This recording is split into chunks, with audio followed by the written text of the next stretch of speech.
Hi everyone, and welcome back to talking about integration.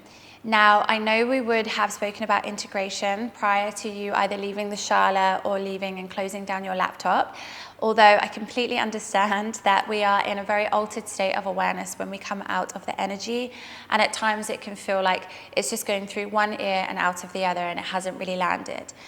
So what you would have heard me say, and we're going to dive into this a little bit more, is just how important integration is. Integration is one of the key aspects and one of the most integral parts of all of this. Just because you've left the shala now or you've shut your laptop down, it doesn't mean that this energy has stopped working. It's very much still working. It's going to be working on you 24/7, every day of every week. And so it's really important for you to know that we have awakened something within ourselves, this highest version of ourselves that wants us to thrive. It wants joy, equanimity, it wants bliss, it wants abundance, it wants to thrive, and it's looking for vessels, this feminine energy, looking for bodies, looking for vessels, looking for instruments, looking for conduits to move through that are going to heal, that are going to offer, serve, do brilliant things in this life, that are going to flourish so that you can become the best version of yourself. But if that means that there are things in your life that are misaligned, that are not right for you, that are making you sick, that are toxic, that are completely out of balance, where you're suffering and unconsciously perhaps suffering for years leading up to this point, then this energy is going to do what it can to dismantle that so that you can rise and you can come into this path of alignment, because you're going to be vibrating on a very different level right now. Your frequency you're emitting is obviously then at that point going to come into a different vibrational alignment, which means a different reality, different opportunities, different people, different places, different spaces, quite literally a different reality. Now, this isn't something that you're just going to wake up tomorrow and then just experience a different reality. Of course, it's progressive, it's accumulative. But during this process of integration, we're having to learn about ourselves again and again. We're having to let go of old versions of ourselves, and we're perhaps even having to grieve those old versions of ourselves, having to process that, having to, start to learn and understand. There may be things that change with your diet, with your friendships, your relationships. Sometimes it can feel like the whispers of knowing that you need to change your job or your career is going to be different. And these whispers turn into roars. Perhaps every time you lie down into a meditation, like me, building a retreat center, you're receiving impressions of what it is that you're going to do, but it just doesn't make sense yet. Like, you don't have the money to build a retreat center yet. You don't have the resources. You don't have the land. You don't have the experience.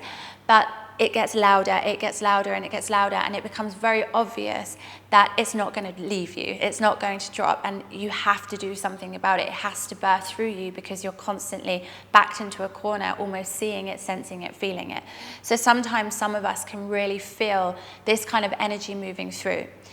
It can sometimes affect our sleep as well, especially in the early days of working with this energy, where there's a lot of mental and emotional processing happening at night. When our conscious mind has gone to sleep, the subconscious wakes up, and it can be a lot of mental and emotional chatter. So although I'm not a doctor or a nutritionist or any of those things, you really should seek your own advice for this.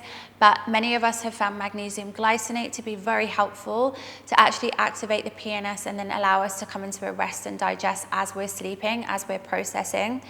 The more that you integrate and the more that you are essentially releasing and integrating, the more peace there is inside the body, the more presence, the more states of enlightenment that you will experience in the body. So sleep becomes restful, it becomes beautiful. Eventually your sleep patterns will come back. It's just usually more so in the beginning that sleep can slightly feel a little bit more interrupted. Not just because of the mental and emotional processing, but also you have access to a lot more energy in your body. Some of you may feel like you've been plugged into the wall and you just have currents of energy moving through the system. Your body is doing what it can to attune and adjust to this new frequency that's moving through. So it's really important that you do the right things to nurture yourself. Grounding. If you feel that you need to really settle the energy, going down into barefoot into the earth, going to the beach, salt water is incredible. Really grounding, really earthing, being barefoot as much as you can. For some of us as well, it can be intense exercise. I know I found that really helpful in the earlier days.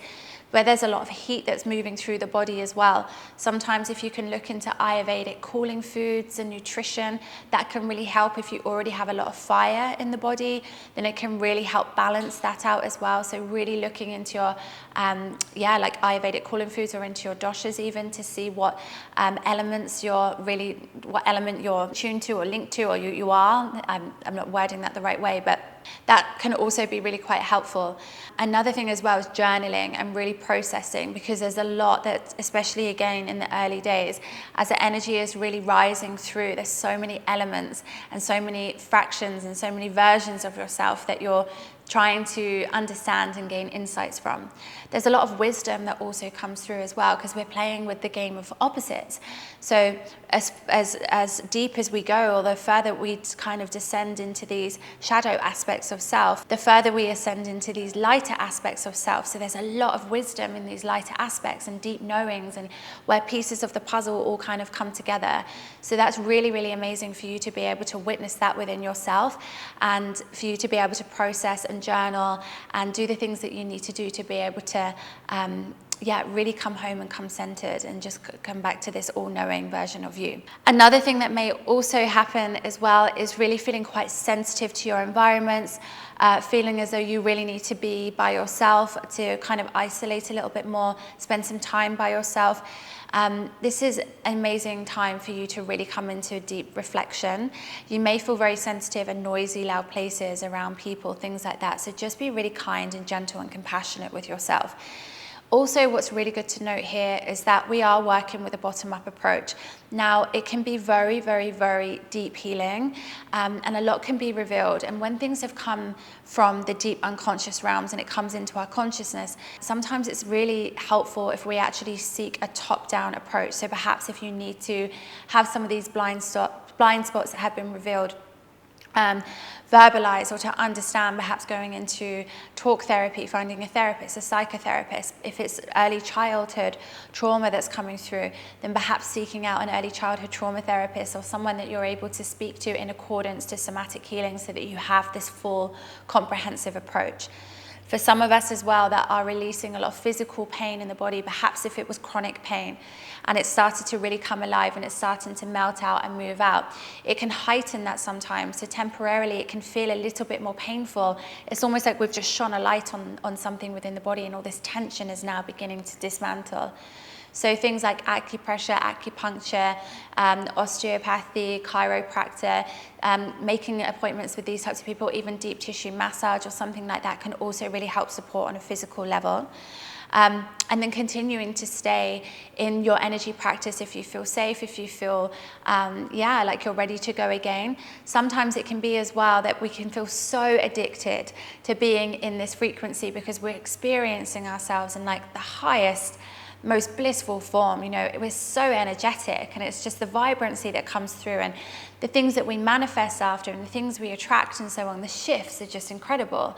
So it can be that we want to keep coming and keep coming and keep coming, but it's really important to take it step by step. If you feel exhausted, if you feel tired, if you feel like you just don't have anything left in the tank to keep processing and more energy to keep spilling out, we also need to integrate and then come back and then gain all of that energy again and fill ourselves back up. So having a break from healing is also recommended if you need to take 2, 3, 4 weeks off to really sit with all of the things that have come up before you come back. So really just listening to your body. There's no right and there's no wrong. It really is just quite individual. Now, for those of you that didn't experience much on the mat, this can happen. The body literally is going to do what it can to what it's ready and safe for.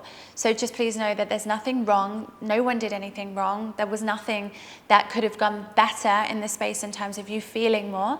It's just that the body is going to begin attuning to it at the pace that it's ready to, and the nervous system. So it might mean the next time you come on the mat, if you are here because you're looking to feel something kinesthetically or physically, know that it is progressive, know that it is accumulative, but this work really transcends what happens on the mat physically. Why we really come here is because of all of the things and the shifts that continue on afterwards.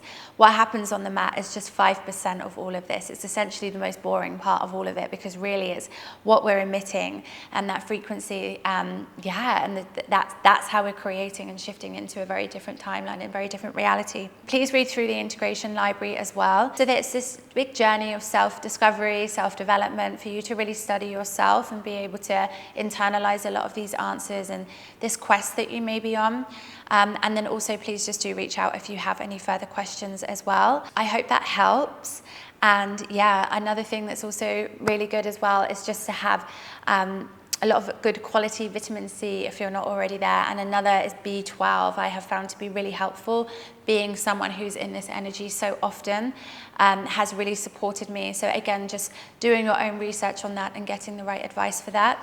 But I know for many of us, especially other facilitators, have found that to be really quite beneficial.